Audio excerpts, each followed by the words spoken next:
कहानी की शुरुआत में हम एनी नाम की लड़की को देखते हैं जो कि एक शॉप में नाइफ खरीदने आई होती है और वो जैसे ही नाइफ को हाथों में लेती है तो उसे उस नाइफ पे खून लगा हुआ महसूस होता है और ये दोस्तों एनी का भ्रम होता है। यहीं पर हम देखते हैं एनी के बॉयफ्रेंड लूक को भी, जो कि एक करोड़पति इंसान होता है और वो एनी से बहुत ही ज्यादा प्यार करता है। इसी वजह से ये लोग कुछ ही दिनों में शादी भी करने वाले हैं। और वहीं दोस्तों एनी की बात करें तो वो गरीब है, लेकिन वो लूक के सामने ऐसा प्रिटेंड करती है कि वो भी जैसे एक बहुत ही ज्यादा अमीर लड़की है।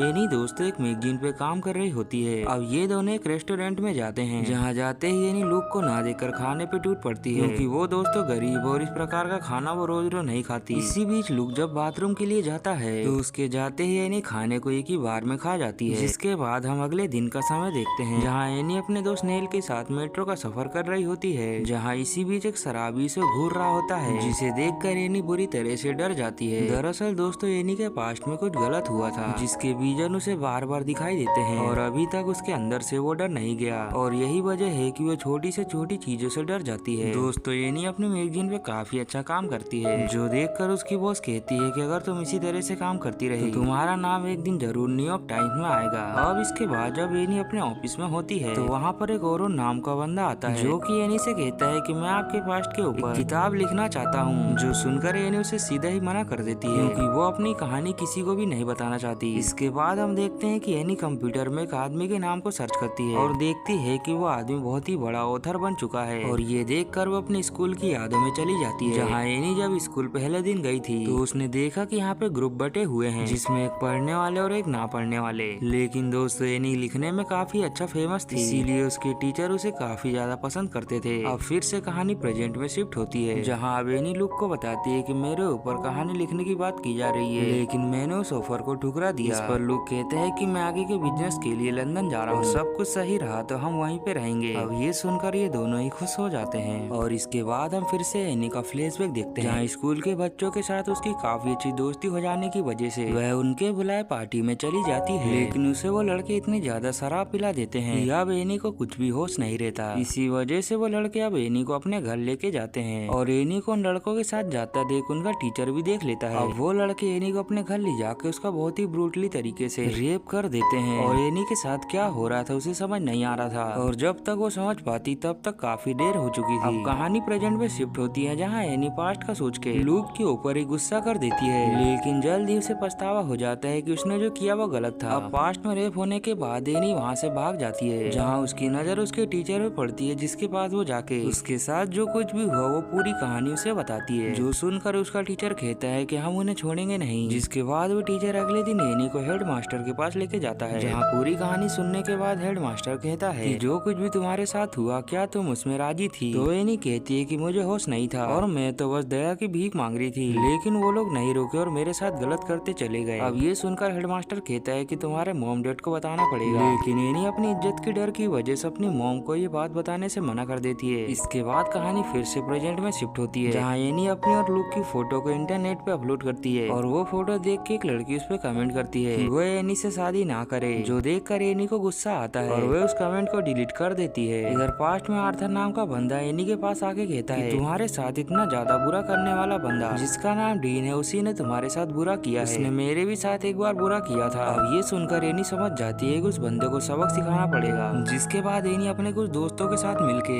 एक प्लान बनाती है ताकि वे डीन को सबक सिखा सके और फिर एक दिन वो लोग गन लेके स्कूल में घुस जाते हैं और फिर ये लोग डीन को पकड़ के उसके हाथ पर बांध देते हैं। आर्थर एनी से कहता है कि इसे शूट करके जान से मार दो, लेकिन वो अपने अंदर हिम्मत जुटा नहीं पाती, इसीलिए ना चाहते हुए भी आर्थर को ही डीन को पैर में शूट करना पड़ता है और आर्थर के ऐसा करते हुए एनी उसके गले में चाकू घोंप के उसे भी मार देती है। और ऐसा इसलिए क्योंकि वो अपने राज अपने तक ही रखना चाहती थी। और ये सब होने के बाद भी एनी की दिक्कतें खत्म नहीं हुई और कहीं ना कहीं से लोगों को ये बात पता चल गई डीन ने ही एनी का रेप किया था, जिसके बाद स्कूल में से काफी ज्यादा बुली किया जाता था। और एक दिन जब एनी अपने स्कूल के बच्चों के साथ ट्रिप पे गई थी तो उसने देखा एक औरत को जो कि अपने ही धुन में चली जा रही थी, जैसे कि उस औरत को दुनिया वालों से कुछ भी लेना देना नहीं हो। उसे देखकर एनी के अंदर हिम्मत आई और उसने कसम खाई कि वो भी उसके जैसे ही बनेगी और शायद यही वजह है कि उसने लुक का साथ लिया ताकि वे इतनी ज्यादा अमीर बन जाए कि लोग उसे कुछ बोलने से पहले कुछ सोचें। अब पास्ट की बातों को याद करके एनी के मन में बुरे बुरे ख्याल आने लगते हैं और वो अब सोचने लगती है कि वो कब तक ऐसी घुटन में जिएगी। इसीलिए वो डिसाइड करती है अपनी कहानी बताने का, जिसके बाद वो डायरी में अपनी कहानी लिखना स्टार्ट करती है और पूरी कहानी लिखने के बाद अपने चीफ को ले जाके दे देती है ताकि वो उसकी कहानी को दुनिया के सामने उजागर कर सके। अब ये सब होने के कुछ दिनों के बाद हम देखते हैं कि आज लूक और एनी की शादी होने वाली है। लेकिन इससे पहले कि उन दोनों की शादी होती उसके पहले लूक को एनी की कहानी के बारे में पता चल जाता है क्योंकि एनी की बॉस ने उसे न्यूयॉर्क टाइम में छपवा दिया। और ये जानने के बाद वो एनी के ऊपर बहुत ही ज्यादा गुस्सा होता है। एनी लूक को समझाने की कोशिश करती है लेकिन वो नहीं मानता और इसी के चलते दोनों के बीच में जोरदार लड़ाई हो जाती है और अंत में ये दोनों अपने रिश्ते को खत्म करके अलग अलग हो जाते हैं। लेकिन दोस्तों कुछ ही दिनों में एनी की स्टोरी वायरल हो जाती है और लोग उसकी कहानी से प्रेरित होकर आगे बढ़ रहे होते हैं। पास्ट में उनके साथ जो कुछ भी बुरा हुआ उसके लिए वो एक्शन ले। और इतनी ज्यादा चर्चा में होने के बाद एनी को न्यूयॉर्क टाइम में जॉब दी जाती है। और इसी के साथ दोस्तों इस कहानी का दी एंड हो जाता है। उम्मीद है दोस्तों आपको ये कहानी जरूर पसंद आई होगी।